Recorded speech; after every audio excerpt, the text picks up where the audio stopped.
Copycat, a 10-minute short story from the Tales of the Sacred Sword. Copycat opened its eyes. It took a step forward, dipping its head forward, and lo, then stretched. Then it took 2 more steps and stretched its back legs as well. Its mouth opened wide, then it let out a big but silent yawn. It stepped out from the shade of the old willow tree it called home. After a couple blinks to adjust to the noon sun, Copycat licked its paw, then rubbed its head. This continued for a few minutes. Then Copycat stared straight ahead.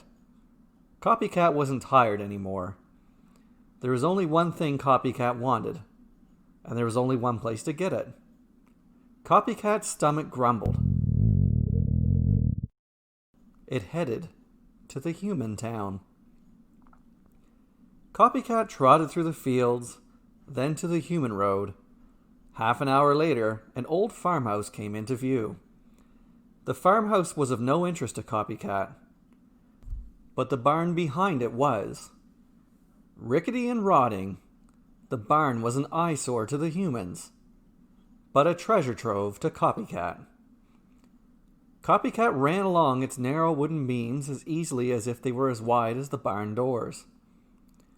To a human, the barn was as silent as a prison. To Copycat, it was a menagerie of life that echoed in his wispy-haired ears. In no time, Copycat had a mouse in his teeth. Copycat took it to the front of the farmhouse to enjoy the breakfast in the warm sun. The mouse was good, crunchy and fresh, but it was no milk. "Good day, Tabby. I thought you were still in the house." The farmer pet Copycat's brown and black fur, then rubbed his long, skinny tail. "Did you catch a mouse today, boy?" Copycat purred as the farmer scratched its cheeks and ears. The farmer went into the house, and Copycat finished the mouse and headed toward town. Copycat trotted along the human road to the edge of town. Half an hour later, the ranch came into view. The farmhouse was of no interest to Copycat, but the slaughterhouse behind it was. Stinky and noisy, the slaughterhouse was an eyesore to the humans, but it was a treasure trove to Copycat. Copycat ran along the twists and turns of its hardened floors as easily as if they were a straight line. To a human, the slaughterhouse was a cacophony. To Copycat, very specific noises pierced his wispy-haired ears. In no time, Copycat had found scraps of processed pork in his teeth. Copycat took the meat closer to the fire to enjoy the lunch in its warmth. The pork was good, salty and tender, but it was no milk. "Good day, Manx. I thought I saw you in your room." The butcher pet the Copycat's white and brown patchy fur. "Eating some scraps, are ye?" Copycat purred as the butcher scratched its cheeks and ears, then rubbed Copycat's stub of a tail. The butcher walked to the other room, and Copycat finished the scraps of pork and headed into town. Copycat trotted along the human streets, the road, then to the center of town. Half an hour later, the bakery came into view. The bakery is of no interest of Copycat, but the kitchen behind it was.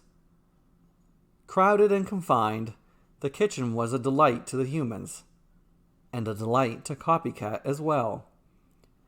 Copycat ran between the feet of the humans in figure eights.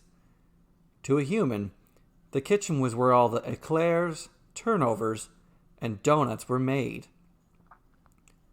To Copycat, eclairs, turnovers, and donuts were about as tasty as dirt. But they were all made of milk. Copycat rubbed its head along the chef's legs. It purred in anticipation. In no time, the chef poured a saucer of milk. The chef put it closer to the corner, so Copycat could enjoy it without fear of a human stepping on its tail. Nothing compared to the taste of milk. Bonjour, Chartreux. I thought I'd see you sooner. The chef pat Copycat's fluffy gray fur.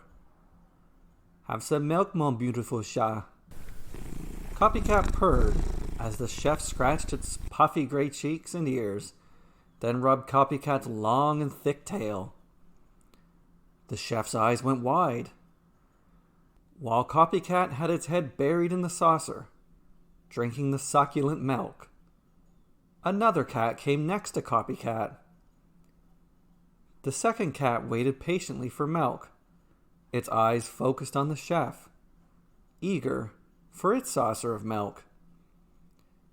The second cat would be of no great surprise to the chef if it didn't look exactly like Copycat. Copycat looked at the other fluffy gray cat, then at the chef. It realized the chef knew the two cats were identical. Not wanting to know how the chef would react any further, Copycat fled the kitchen.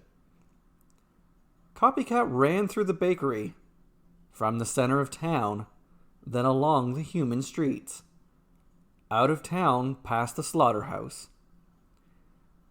It ran along the fields. It eventually passed the barn, then the old farmhouse. It ran all the way to the old willow tree it called home. After an adventurous morning, Copycat wanted nothing more than to relax, have a bath, then take a nap under its favorite tree. As it licked, its fur alternated colors, shifting from gray to white, then purple to blue, orange, then red. At any given time, all the colors of the rainbow could be seen on its fur. Its tail shifted in length and thickness, as did all of its fur. Even its height and length varied every few seconds.